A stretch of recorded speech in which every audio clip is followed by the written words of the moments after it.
Fala, gurizada do Primeirão! Voltamos aí para mais uma videoaula então, falando do nosso tema base, balizador desse tópico que é a hidrostática, não é dentro da mecânica dos fluidos. Então, espero que estejam todos bem, espero que estejam em um local acomodado, tranquilo, para que a gente possa aprender mais alguns conceitos. E antes disso, gurizada, relembrando o que a gente viu na nossa última videoaula. O que a gente trabalhou? Eu apresentei para vocês a hidrostática, não é, como a parte da mecânica dos fluidos, como a parte da física que vai estudar os fluidos em repouso. Lembrando que os fluidos são os líquidos e os gasosos. E aí, ainda na nossa última aula, eu diferenciei para vocês a densidade da massa específica, onde a primeira usa a massa dividido por todo o volume de um corpo ou recipiente, enquanto que a massa específica é a massa dividido apenas pelo volume ocupado pela substância, onde a gente tem que descontar orifícios, partes ocas que venham a existir dentro desses sólidos. Tudo bem? Hoje, então, a gente vai avançar os nossos conceitos dentro da hidrostática. A gente vai definir para vocês, conceituar o que vem a ser pressão e a gente vai falar do teorema de Stephen e do teorema ou princípio de Pascal. Então, dois princípios que vão nos ajudar bastante a entender o comportamento de fluidos em repouso. E aí a gente segue para a definição de mais uma grandeza física, pressão. O que vem a ser a pressão? Vocês estão vendo aqui a imagem, não é, de uma força qualquer sendo aplicada em uma determinada área. Está pressionando aquela área. E a gente tem então que pressão é uma grandeza física escalar. Não é vetorial. Quem que é vetorial? É a força que vai ser aplicada. A pressão não é vetorial. A pressão é uma grandeza física escalar, que vai ser definido pela razão, não é pelo quociente, a divisão entre essa força aplicada e essa área de superfície em contato. Matematicamente, a gente tem aqui então que a pressão é a força sobre a área. A unidade de força é Newton, a unidade de área no sistema internacional metro quadrado, e essa é a unidade que a gente vai chamar de Pascal, que é Newton por metro quadrado. Pascal, em homenagem então ao cientista que trabalhou bastante com pressão no decorrer da sua vida. Só que existem outras unidades de pressão que são bastante usuais. O ATM, por exemplo, a pressão atmosférica, a pressão que as moléculas de ar fazem sobre a superfície, sobre o nosso corpo. E a gente vai chamar essa pressão atmosférica de ATM. E vocês estão vendo aqui a conversão, que 1 ATM, 1 pressão atmosférica, corresponde a 10 na 5 pascais, a 10 na 5 newtons por metro quadrado. Menos usual, mas que também vocês podem encontrar no caminho, é centímetros de mercúrio, que vem a ver com uma barra de mercúrio que foi trabalhado, se eu não me engano, por Torricelli e Pascal, para definir também a pressão. E equivale a 10 na 5 pascais, igual a 76. São esses valores que vocês têm para conversão aqui embaixo. Então, lembrando, no sistema internacional a gente utiliza Pascal. Se trabalharmos com a pressão atmosférica, tem que haver uma conversão aí. Tá claro, gurizada? Lembre então, pressão, grandeza física escalar, definida matematicamente o seu módulo pela razão entre a força e a área da superfície em contato. E aqui eu tenho alguns exemplos para mostrar para vocês. Por exemplo, dois corpos de mesma massa. Consequentemente, a força que vem atuar é a força peso, não é massa vezes a gravidade. Porém, a gente está observando eles naquela areia que a pessoa está pisando de forma diferente. Na imagem A, vocês têm toda a superfície do pé sendo levado em consideração. Na imagem B, vocês estão vendo a ponta do pé. Então, o que acontece pela nossa relação matemática força sobre área? A força é a mesma, a força peso. Mas no segundo caso, a área de contato é menor. Se a área é menor, a pressão passa a ser maior. E é por isso que vocês estão vendo que a areia ela atinge uma maior profundidade. Um segundo exemplo que eu estou colocando aqui para vocês. Se vocês pegarem um alfinete, um prego, uma caneta e pressionar os dois lados com os dois dedos, como vocês estão vendo, a força que vocês aplicam em ambos os dedos é a mesma. Mas aonde vocês vão sentir uma pressão maior? No lado em que a área for menor. Porque pressão e área são inversamente proporcionais. Aqui a gente tem um terceiro exemplo, um bloquinho, um tijolo que seja, onde a força que vem a ser a força-peso é a mesma no P1, P2 e P3, porém as áreas em contato são diferentes. Logo, com certeza a gente vai observar que a pressão 1 ela é menor que a pressão 2, que é menor que a pressão 3. Então, gurizada, por uma mesma força, quanto menor a área, maior a pressão. Tá claro? E o que vem a ser a pressão atmosférica? A pressão atmosférica é aquela pressão que o fluido que nos envolve aqui no planeta Terra, não é? Oxigênio, hidrogênio, nitrogênio e todos os outros elementos químicos que o compõem, ele nos pressiona por cima de determinada massa que está pressionando a Terra ou os corpos que estão em torno dela. Porém, quanto mais alto nós estivermos, a gente observa que devido à interação gravitacional, entre outros fatores, esse ar vai se tornando mais rarefeito. A gente vai tendo menor quantidade do ar atmosférico. E com isso, a pressão passa a ser menor. Então, a gente chama de 1 atm, a pressão atmosférica, ao nível do mar. No momento em que a gente começa a aumentar a nossa altitude, elevar a nossa altura em relação ao nível do mar, essa pressão passa a diminuir. Então vocês estão vendo nessa imagem uma pessoa na base de um morro, não é? Onde tem uma grande concentração de moléculas de ar, enquanto lá em cima essa concentração é menor, a pressão é menor. E aí o nosso organismo tem que aprender a trabalhar com essa diferença de pressão.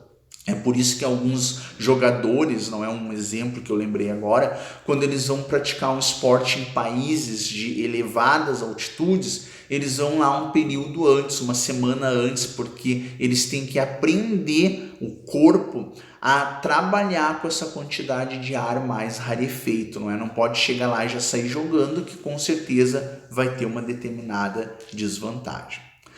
Como essa pressão ela diminui ao elevar as altitudes, a gente tem uma relação inversa com profundidade em fluidos, por exemplo. A gente tem ali ao nível do mar, o que eu disse para vocês que a pressão atmosférica é de 1 atm, e de modo geral, quando a gente está aumentando a nossa profundidade com mergulho, a cada 10 metros que eu desço, a pressão vai aumentando, então, em 1 atm.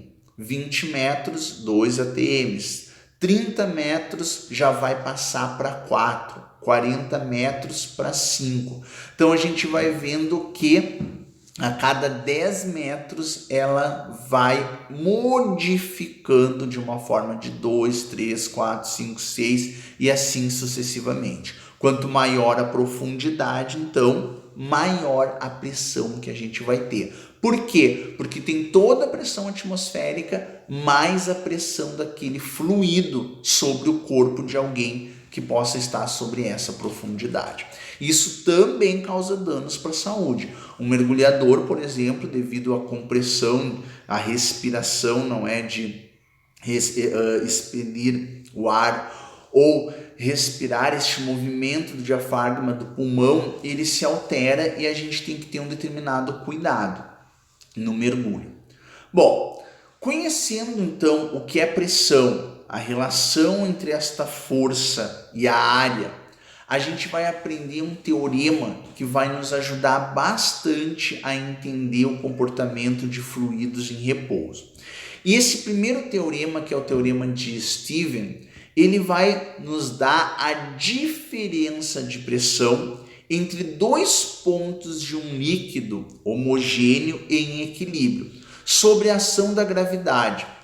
E ela é calculada de que forma? Pelo produto da massa específica do líquido, o módulo da aceleração da gravidade do local e pelo desnível entre esses dois pontos. Então olha só a figura que eu tenho aqui mostrando para vocês. Eu quero saber a diferença de pressão entre o ponto A e o ponto B. O que esse teorema me diz? Que em primeiro momento eu tenho que saber essa altura, esse desnível. Eu tenho que saber a gravidade do local e eu tenho que saber a massa específica deste fluido que a gente aprendeu na última aula. E aí eu vou ter que a variação de pressão entre esses dois pontos é dado pelo μgh. O μ, então, a massa específica, o g, a gravidade, e o h, a diferença de altura entre esses dois pontos. Tá bom? Agora vocês observem que eu estou com este fluido isolado dentro desse recipiente. Mas se esse recipiente for aberto, que eu coloquei nessa imagem, representei desta forma, isso para dizer para vocês que então agora eu preciso levar em consideração a pressão atmosférica. Além do fluido, eu tenho mais a pressão atmosférica sobre esses pontos. Então, o que a gente tem que fazer? Não pode esquecer de somar a pressão atmosférica do local à nossa equação. Então, na hora dos exercícios, que logo vai vir uma lista, vocês têm que cuidar se é para levar em consideração a pressão atmosférica ou se a pressão atmosférica ela deve ser desprezada. Tá claro, gurizada? Bom, um outro princípio que a gente passa a conhecer hoje é o chamado princípio de Pascal.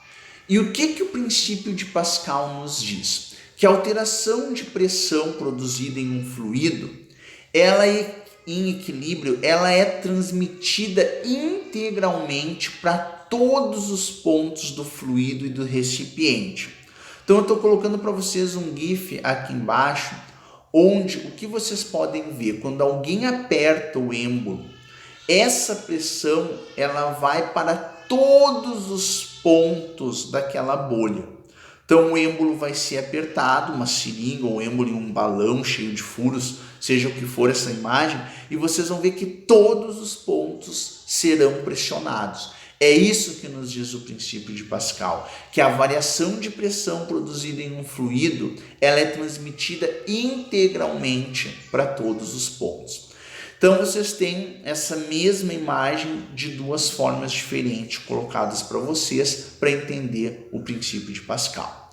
E uma consequência direta do princípio de Pascal é a prensa hidráulica ou elevador hidráulico. O que a gente tem aqui? Uma pequena área que está sendo pressionada por uma força e essa pressão ela é levada integralmente a todos os pontos do sistema. Então eu posso dizer que a variação de pressão de um lado ela é igual à variação de pressão do outro lado. Mas o que é pressão? Força sobre área. Então a força aplicada no primeiro lado sobre a primeira área, que vem a ser pequenininha, é igual à força aplicada no segundo lado sobre a segunda área, que é maior. E é dessa forma que a gente consegue explicar como que apertando um pequeno botão, uma pequena força sobre uma pequena área, a gente consegue locomover uma grande massa, não é, em uma segunda área. Então a gente tem aqui um exemplo da prensa hidráulica ou de um elevador hidráulico. Tem outros exemplos, não é o macaco hidráulico, quando a gente precisa trocar o pneu do carro, a direção hidráulica, toda a parte de pneumática que vai ser trabalhada de acordo com o princípio de Pascal. Bom, gurizada, então, para a gente não se estender e vocês não perderem o interesse pela aula, o que a gente viu hoje? Hoje a gente viu uma nova grandeza física que vem a ser a pressão.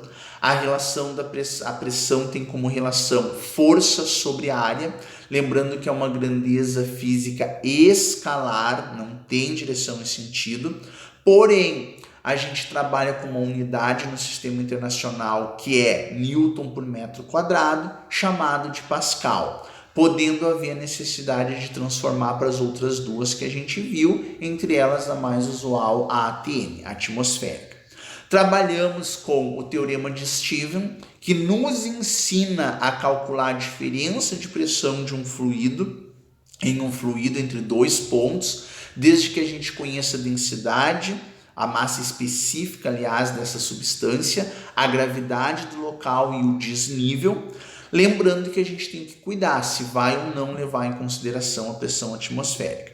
E aprendemos também que esta pressão ela é transmitida integralmente a todos os pontos do fluido. Isso quem nos diz é o princípio de Pascal, como aplicação à prensa hidráulica.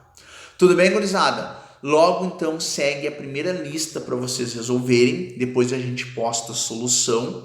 Então, tirem um tempinho para tentar trabalhar com ela. Continue se cuidando. A gente já está na finaleira, então, do nosso ano. Continuem com os cuidados para que a gente passe por essa pandemia com saúde, tanto física como mental. E logo, logo tudo isso acabe e a gente possa se encontrar novamente. Tá bom, gurizada? Forte abraço para todos vocês. Se cuidem.